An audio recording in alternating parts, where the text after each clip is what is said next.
So before I start the review, I suggest that you read this manga on Elite Transformations.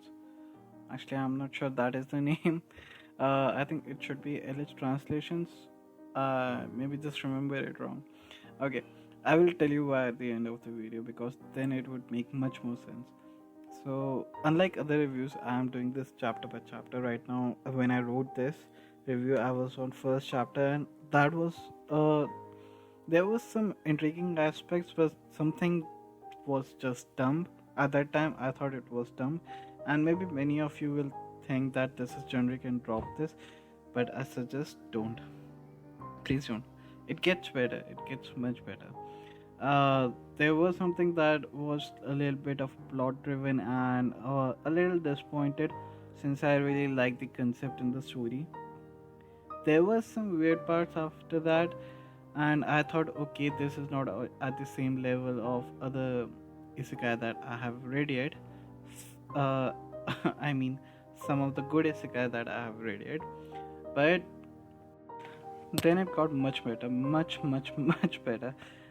So I mean, after a few chapters, after reading for a few chapters, I changed my mind because there was this war arc and the tactics and the way they uses, the way the protagonist uses his allies.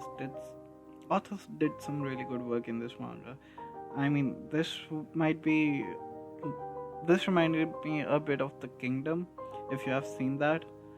Although it was not on that level, but it was just good. It was much better than other war arc isekai manga that I have seen. He might not be great in portraying something, but like romance, but this was just great.